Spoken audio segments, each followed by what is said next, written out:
All right, everybody, we are here for the top 16 breakdown for the Salt City CEDH convention.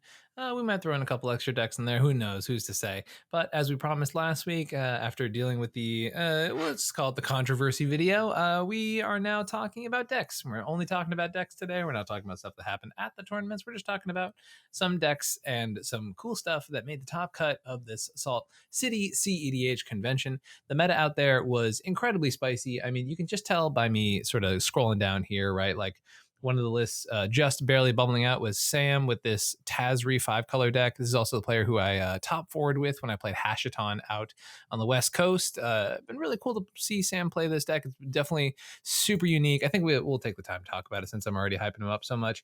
We had some TNTs around there and some stuff like that, right? But then as soon as we scroll down a little bit farther, we get to things like Animar, War Doctor, and Clara Oswald, right?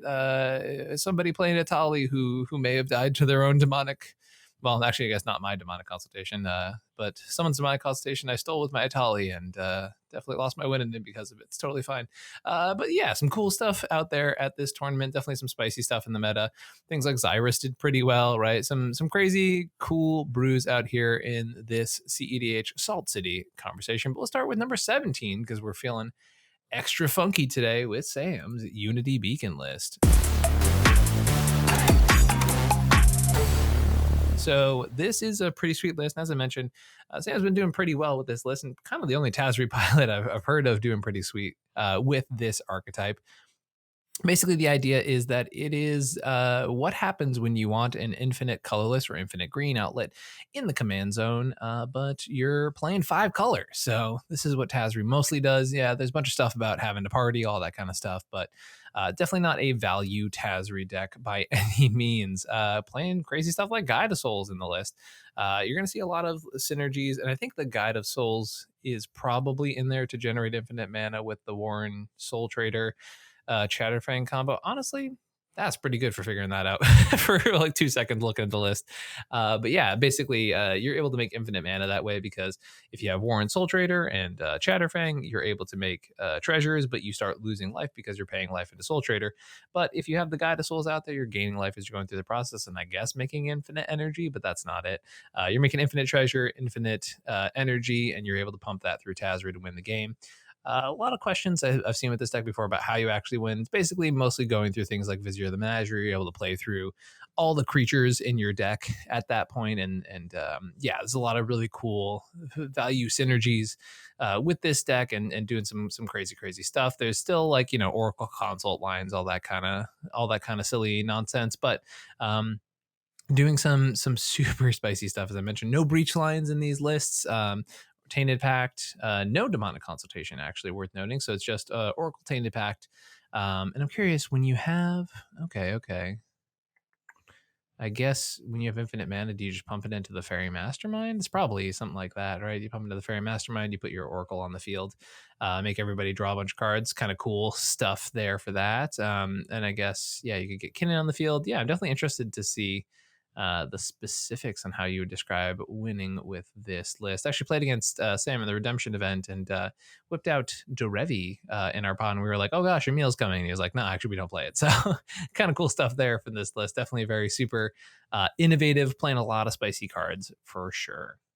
So first up, we have the Make Kenrith Great Again list by Tanner Mark. And Tanner's actually someone I've worked with in the past. So it's pretty cool to see him make top 16 here in this tournament with this grindy mid-range Kenrith list. So we are looking at things here like the Emil and Derevi lines. You have Delny in the deck to be able to get you a lot of high value pieces here. Definitely much more of a value card than actually synergy with the win conditions. Although with Cloud of Fairies and with Derevi, it actually does just make those lines a little bit easier. With Cloud of Fairies and Delny, you basically can create scenarios where you're randomating with Warren Soul Trader and Kenrith, and there's a whole bunch of layering that you can do there. The thing with Kenrith combos is sometimes it's not exactly the exact combo you're looking for, but more so the convoluted layering that you can create by doing so. Basically, you want a Gaia's Cradle and a Cloud of Fairies and a Warren Soul Trader, and it starts to do crazy stuff with Kenrith himself. Not to mention Chatterfang, Warren Soul Trader, same combo we talked about last time. If you have another creature on the board, you can make treasures equal to your life total, and Kenrith allows you to pay 3 mana to gain 5 life, which means you can then gain infinite life and therefore basically have infinite mana as well. Pretty cool stuff there from this Kenrith list. As I mentioned, like very creature mid-range crunch Kenrith, right? Like using a lot of the tech that you kind of see in like Rogthras style decks, which is really cool to see in this 5-color shell because Kenrith is such a different commander than having like Rog and Thras in the zone, right? You're not doing like as much Oboro breeze color type nonsense, but much more in the vein of, yeah, you're just sort of generating a lot of value, abusing Gaia's Cradle, and then using the fact that green works really, really well with Kenrith himself, just because you can give haste to your creatures, you can reanimate a bunch of your creatures, which creates so many innate synergies in these decks. And it's really awesome to see this Kenrith list do well. Kenrith, as many people know, was a deck I had a lot of favor for pre-ban, and it's nice to see the adaptations being made to this deck to keep it modern, keep it fresh, and able to make top 16 because of it. Congrats. We have Bad Ragsai. It's official by S22 Ekoi. This is Rog Timna.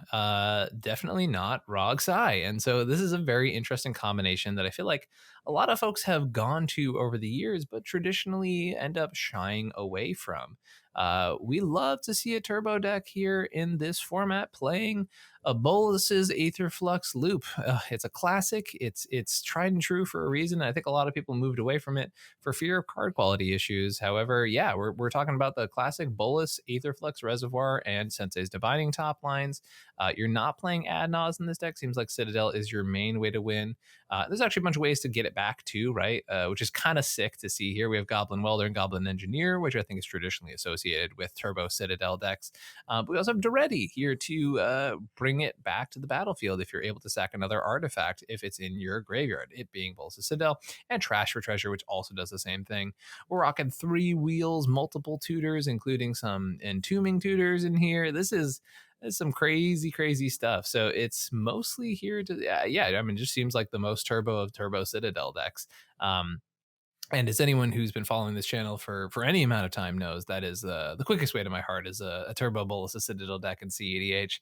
And it's really cool to see it not just trying to be a Ragsai list, right? Like this deck is taking direct advantage of the fact that it is operating on a different axis. It's attacking at a different angle, and honestly doing some pretty sweet stuff here. So who knows? Maybe you boys got to give this a try sometime soon, because this is pretty hot. Not gonna lie. So very cool, and congrats to our pilot for coming up with the spice. We have God Help Me by Nobody P1. We have a blue farm list here, begging for help from God. I don't know why, because it seems like playing blue farm is the help that you need. A lot of the copy enchantment tech here in this blue farm list. Definitely very heavy on the, if someone has an advantage based engine, I would like to make a copy of that, please and thank you, says this pilot. You're on Necro lines here in this deck. You're on Adnaz. I'm curious what the Adnaz curve is on this deck. Feels chunky. Yeah, it's a 1.3, so it's actually not bad. It's actually lower than some Ragsai lists that I've seen out there.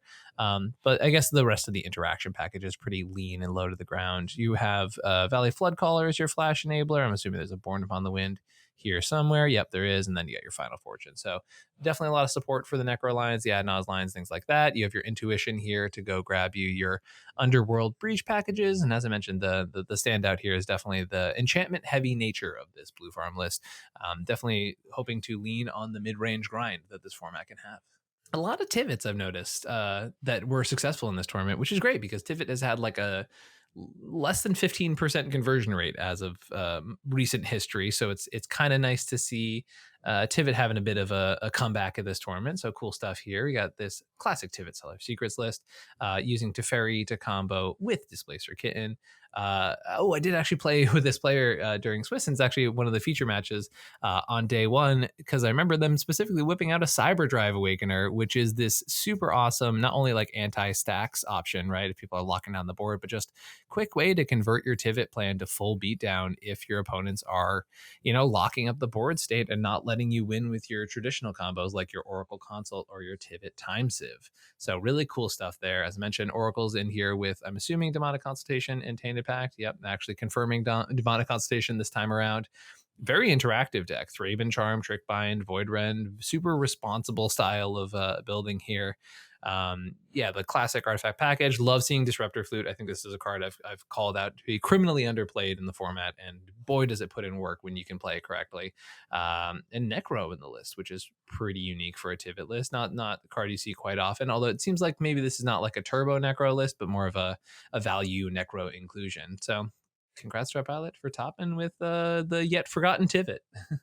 We have another spicy one here. We have Ragrack Tveh. This is a polymorph Rog Tveh list? Oh, it totally is. So the idea of, for those who haven't seen what polyrogs do, the idea is that you use Luca or different effects like that, like Reality Scramble.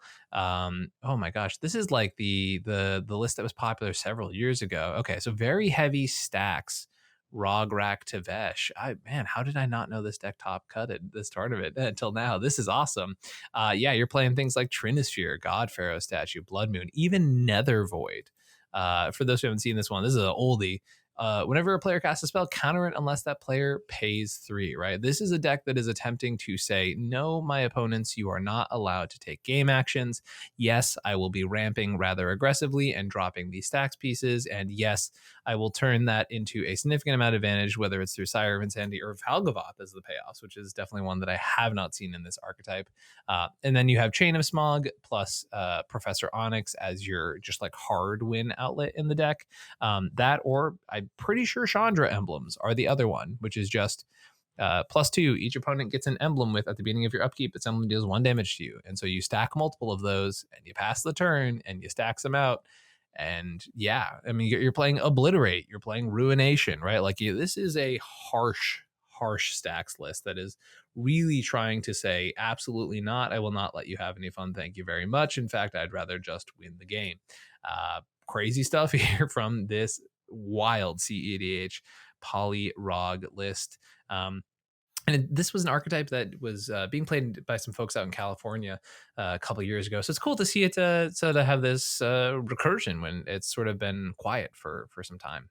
What's this? Me holding a deck box that I'm going to use at my next tournament and it happens to be heavy play? Well, yes, that makes a lot of sense because I use heavy play all the time.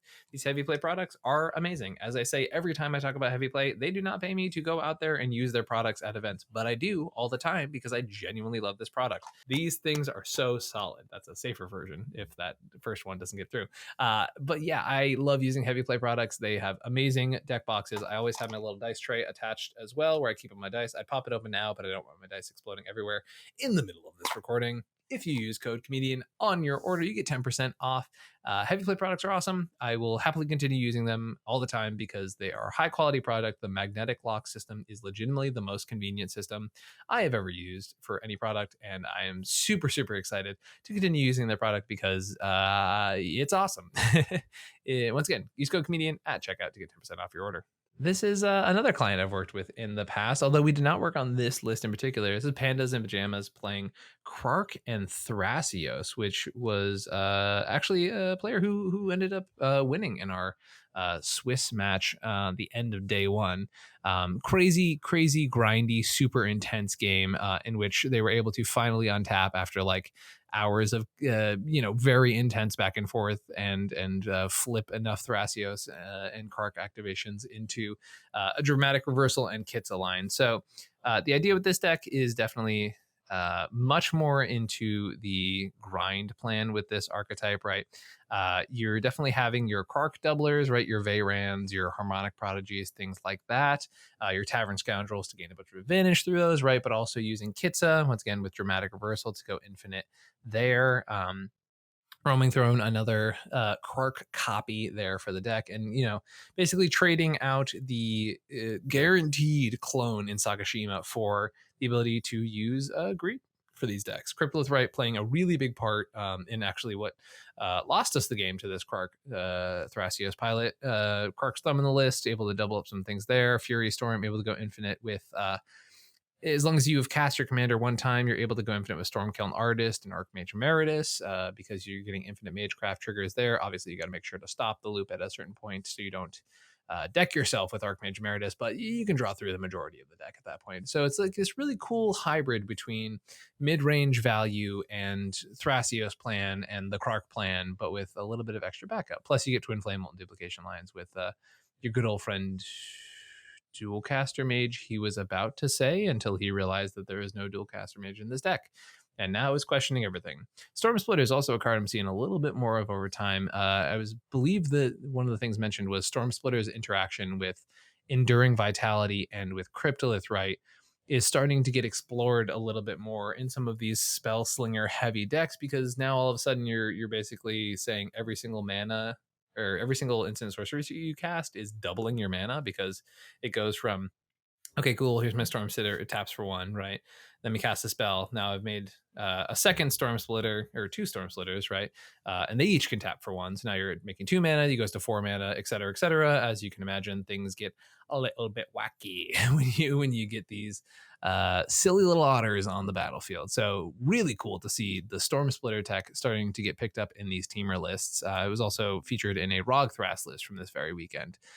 So cool stuff here from this CEDH Rogthras list.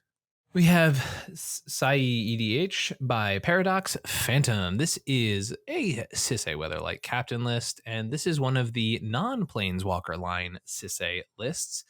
Doing a little bit of value plays here. Is this this is a really interesting list. So it seems like it's kind of a hybrid list. Is there a Basalt Monolith in here for Kinnan? Okay. Because obviously you have your Emil Derevi lines as per usual with Gaia's Cradle, makes infinite mana, goes from there. You have your Fabros, your Sylvalas, which all like still favor all of the combos you're traditionally familiar with, except for you're not going into the Planeswalker line with this deck. Instead, you're doing some other kind of spicy stuff here. Tiny Bone's a card that's been like in and out of a lot of these Sisay lists in the past. This is obviously a different hybrid list because you're playing things like Demonic Consultation and Thassa's Oracle, right? Which has traditionally not worked super well with Sisay. You're also playing Underworld Breach lines and Intuition and things like that. So very reminiscent of the olden days of Clam Chowder Sisay, but not going into like Turbo Nas per se, playing sort of this hybrid mid-range strategy. And it's a cool take on Sisay. It's hasn't really been done as much in the new post dockside format. So cool to see this very unique Sisay list like cooking pretty hard here. It definitely like flirts with a lot of the best parts of mid-range while also throwing in, classic Sisay spice, things like Deadpool, stuff like that. Cool list. Like it a lot. And here we go with Is This a Kissing Deck by Behemoth Dan. This is another Sisay list. We are looking at a much more traditional Sisay list, which is using the classic line, as I mentioned before, of going from Aminatou to Nicol Bolas to Oath of Teferi, playing a lot more of the 2-mana legends and using much more of the traditional means of going up that Planeswalker line, making 5 mana at a time, and being able to generate infinite through the Planeswalker line, like we just mentioned, using things like the Hada. And I'm curious if this is a cultist of the absolute, the chromatic cultist list, which is much more, as I mentioned, the traditional post-ban Sisay. We love seeing Frost Cliff Siege here, which most Sisay pilots I know we're super excited to see this. You pick the teamer mode almost every time, which gives all of your creatures +1/0 trample haste, so it buffs Sisay. It gives haste to all your mana dorks. It's a card that gives you a ton of value when resolved in this deck. And apart from that, looking at some classic Sisay stuff, enough interaction to push your combos through. Cool. Shout out to Consign to Memory, a card that's been sort of fluctuating, seeing some play, not seeing a lot of play, and then coming back and seeing a little bit more play. It was like popular in like January, I feel like, and then sort of fell off the face of the earth. But the idea is that it's a stifle, or it lets you counter things like a One Ring, stuff like that. So kind of interesting to see some cool tech here, but more traditional Sisay take for sure. We have Eat the Rich, Atraxa Midrange by Fizzle. This is Atraxa Midrange. Playing some cool stuff, though. We got a Bright Glass Gear Hulk in here with the... I call it the piss frame. That's like probably not something I should say, but it's fine. I said it. We have a Zur in the 99 of this Atraxa list. Got a lot of green tutors, which isn't traditionally how all these Atraxa lists play in most situations. So kind of cool to see that. I guess Zur just grabs you Mystic, or Food Chain, which I've heard of worse cards to put onto the field than Atraxa. So it's kind of hot to see that. Very cool stuff there. Yeah, it's apart from that, it's pretty classic Atraxa mid range. You're winning with Displacer Kitten to Fairy Lines, or you're winning with Food Chain with your Mist Hollow Griffin, or classic Oracle Consult. Shout out to the 4-drop Spice here in this list, playing some pretty sweet stuff, and honestly putting a Trax on the map when that's a deck that really just has absolute poof vanish off the face of the earth. Kind of interesting to see too now that TNT is doing worse. I wonder if Atraxa is in the sort of right space for a comeback, maybe. Another pilot who I played over the course of this tournament was Joe Bass here with his list Emotional Damage. And this is a really sweet Rakdos the Muscle list. And it's honestly the first time I've played against a Rakdos pilot who I feel like has really understood the tempo of like when to play their spells, how best to gain their advantage, and just really genuinely sequenced all of their spells. Apart from having one incident where he tutored for a power balance in the face of Grafdigger's Cage, unfortunately. But as far as like playing the actual Rakdos game plan, really cooked with this deck quite a lot. Really sweet to see this deck that, if you compare this to like a lot of the other lists that have been doing well, or like the one that is the standard primer list, it's something like 40 cards different, right? So definitely some pretty sweet stuff in that aspect. Playing things like Into the Pit, which was really wild to see go off. Carnival of Souls, very explosive engine there. You have things like Chthonian Nightmare to loop through. Basically, if you get both priests, so Priest of Urabrask and Priest of Gix, allow you to go off through that means as well as using some of these other pieces here like Impulsive Pilferer, Shambling Ghast, and a couple of these other folks. So cool stuff there. For those who haven't seen this tech before, with Flamekin Harbinger, you put one of your pitch elementals on top of your library. So either like a Shriekmaw, a Fury, or Ingot Chewer, right? Any of these really solid elementals that are basically like draw fives with Rakdos on top of your deck, which is a pretty good way to gain a lot of card advantage for sure. Worth shouting out the Jet Medallion in the list, which also like surprisingly puts in a ton of work. Not only does it make Rakdos cost less, but specifically, as I mentioned, those Chthonian Nightmare loops that I was mentioning earlier get a lot more efficient when you have a Jet Medallion on the field. So very clever deck building in that aspect, which I really appreciated. And then also we're doing some Breach stuff, 25 lands, classic turbo mentality here. For those who haven't played against a deck like this one, some of the big scary cards are things like Kirik, very good at getting you a ton of value. Dargo is probably one of the best cards in the deck. It allows you to sacrifice a bunch of cards, which procs your Rakdos, and then also if you use Rakdos' ability or any of your other sack outlets to sack Dargo, suddenly that's a free one-sided wheel. Which is insane. Playing Deadpool in the 99, Skittering Precursor put in a ridiculous amount of work in our game, made a ton of value, a ton of little bodies, and then Poxwalkers is like the main card in the deck that allows a lot of these interactions to turn into just full loops. So cool stuff here from this Rakdos list, and very sweet job for our pilot who, as I mentioned, very off the beaten path when it comes to Rakdos, and as I mentioned, put in some real work with the deck for sure. We have Zizimosis here with Finnen. This is a pretty, what seems like a pretty classic Kinnan list. Shout out to Subtlety as an interaction piece in the 99 of the deck. Definitely using the modern interaction package that a bunch of people have seen post Freedom Waffle success with the deck. A lot of things like Misdirection, Commandeer, stuff like that. Decent amount of artifact package as per usual, and then the copy and Mirror Maid and copy and Ristic and Mystic package that, as I mentioned, Freedom Waffle has popularized for this archetype as far as this like I guess card draw Kinnan is the way I would probably describe it. So yeah, sweet job for our pilot here for making top cut with this mid-range Kinnan list in this tournament. What's this? You're about to head to MagicCon Vegas and or another large event, and you would like to order some amazing singles, but you're not sure they're going to get there in time for that event. Well, head out to toamagic.com where they have amazingly fast shipping, and they also have options for you to pick up at events. That's right. Toamagic is at so many major events. You can check out their website at toamagic.com and use code comedian at 5% off your order. And you can get some amazing singles for your CEDH exploits. Toamagic.com is an amazing resource, and it's a great place to pick up singles. Their booths are awesome. They have such an insane selection, which is so good for CEDH players because boy, do we pick the weirdest cards to fall all over. So yeah, check out Toamagic. Use code comedian for 5% off your order. We have Twiddle here in the top 5 with Yo Ho Ho. Twiddle was someone I also got to play with in the course of Swiss. Yeah, as you can tell, I played against a lot of the people who made this top cut, which is funny. And in this deck, he's playing Malcolm Kedis. Basically, we had a nice little chat before the round in which we played, which was unfortunately the round in which I snagged the demonic consultation that took me out of contention for top 16. But beforehand, we were talking about how they were sort of newer to CEDH and they had been playing other Magic formats beforehand. And now we're here on this Malcolm Kedis list and played it super well. It was really impressive to watch. And Malcolm Kedis is a deck that I feel like every time I talk about it, it's the fact that it's underplayed and people should be looking at it more, and then it like makes a top cut and then it goes away because people don't play it a lot, and then it just keeps doing this stuff. So it's cool to see Malcolm Kedis back up here at the top, using things like Blood Moon, Curiosity Ophidian Eye with Niv Mizzet, and a lot of the hack combos. So for those who aren't intimately familiar, there's obviously the main combo, which is with Malcolm and Glinthorn Buccaneer. You're able to discard and draw repeatedly, making more treasures than it costs to activate this ability in the middle of combat, ping your opponents to death. Then there's also, as I mentioned, the hack combos. So combos in which you are taking a card that pings either when artifacts come in or through a number of other conditions and basically saying, I'm going to turn them into pirates so they trigger Malcolm.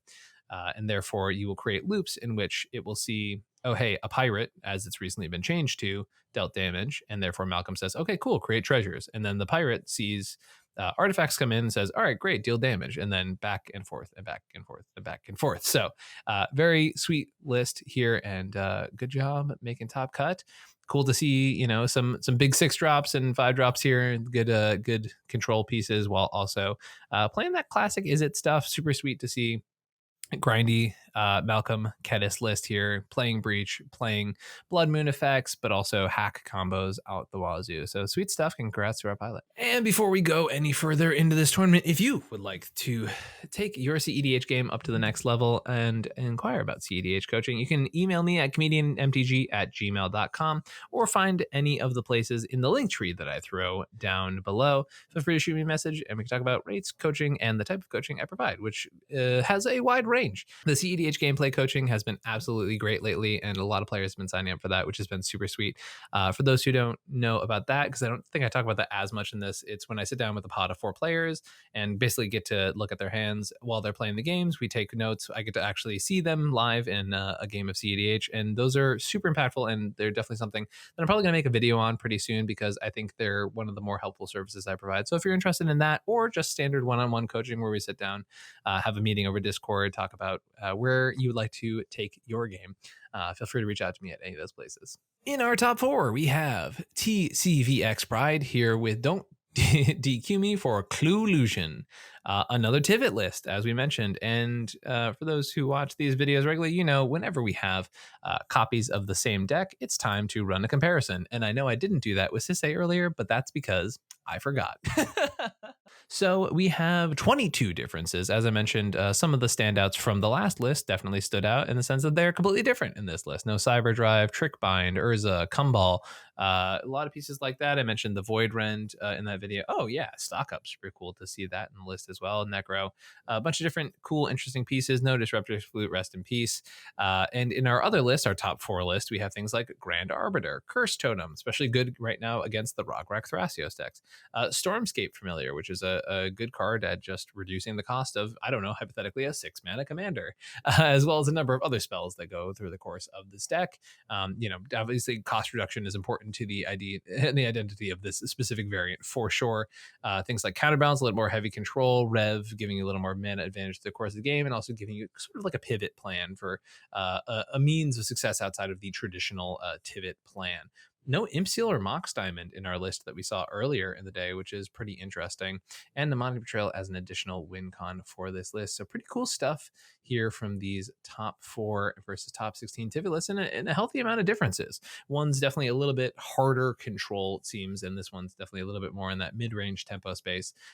You know, playing, as I mentioned, a few more pieces that are cost reducers and control pieces, or I guess tempo pieces like Counterbalance. We have Gold Sabertooth here with the Ballad of William Tecumseh Sherman. This is his Marnius list that he's been doing pretty decently with over the past few tournaments.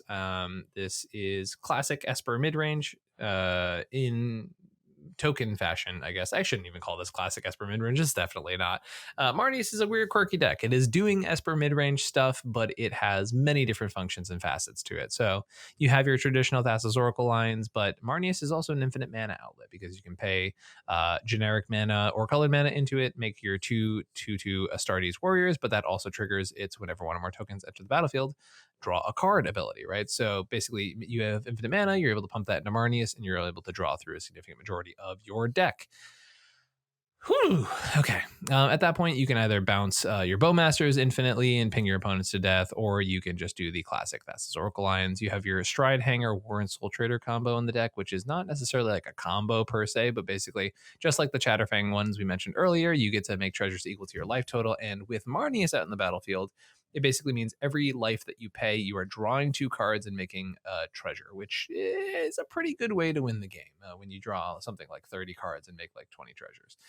Definitely, I'm aware the math does not check out the way I just described that. But you also have Banishing Helix or Banishing Knack and Retraction Helix here to combo with your Valley Flood Caller in this deck, which is kind of wild because it's like really just Mockingbird and Flood Caller as your ways to let that combo pop off because there's very few other birds, frogs, otters, and rats in the deck. This deck's also on the triple flash enablers, right? Flood Caller, High Fae, and Born Upon a Wind. So Tim definitely prioritizing Flash as a big part of the strategy. Also, another one of these packages where a bunch of free spells on Misdirection, Commandeer, all the big top ends are definitely present here in this list, as well as the enchantment package that we talked about beforehand, things like Copy, Steal, et cetera, et cetera. So crunchy, grindy, definitely very mid-range heavy version of this deck. Congrats on making top 4. We have Kang957, another player I got to play with by Dockside Hello Cradle. This is pretty iconic Rogthrast, but our first Rogthrast we're seeing appear in the top cut of this CEDH tournament. Kang played this deck very well when we played in our match together, and it was very cool to see him pop off with it. Love seeing the reality chip. I think I saw it one time with the Rogthrast pilot like a month ago or maybe even longer. And I was like, oh, that's actually really hot tech because one of the things that some Rogthrast pilots complain about is that they just sort of run out of steam after a while. And so having this card that's basically a future slight that you can slap on a Ragrack and chug through a bunch of mana with your Cradle strategy seems pretty solid to me. For those who don't know, the primary win con is you are a turbo Gaia's Cradle deck, right? So you're trying to get a Gaia's Cradle on the battlefield as quickly as possible. And traditionally ending with a Boro Breeze Caller. Boro Breeze Caller with Gaia's Cradle and Talon Gates Amadara allows you to propose a loop in which you are bouncing the Talon Gates, untapping the Cradle, playing the Talon Gates back from your hand over and over and over again through Talon Gates' activated ability. And as long as you have 6 creatures on the battlefield, you're able to generate infinite mana. And as long as you have 5, you can infinitely phase out your opponent's creatures, which I don't think hurts necessarily, but obviously, you want to channel all that infinite mana into your Thrasioses, and then traditionally speaking, a lot of folks are winning through things like the Lightning Bolt loop, where you just play Lightning Bolt, displace your kitten, your Eternal Witness over and over again, pick it up, bolt, pick it up, bolt, pick it up, bolt, etc., etc. So that's the general main win con. You also have lines where if you have, I believe it's 5. I always do the math on this one wrong. I believe it's 5 creatures on the battlefield. If you have Eternal Witness, Gaia's Cradle, and the card Snap, basically you bounce it, untap 2 lands, right? So as long as you have a blue land and a Gaia's Cradle and 5 creatures, you're able to generate infinite mana by bouncing your Eternal Witness over and over again, picking up the Snap, playing the Snap, rinse and repeat. It's 6 creatures because I forgot the 1 green from Snap. So 4, 5. No, it's 5 creatures.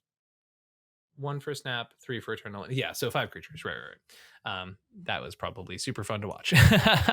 Also, a more interactive version of Rockcross, I think, than some other lists I've seen around. It tends to be a deck that cuts a little bit of interaction in favor of a little greediness. I guess it's not super interactive, but it definitely plays more than some lists I've seen for sure.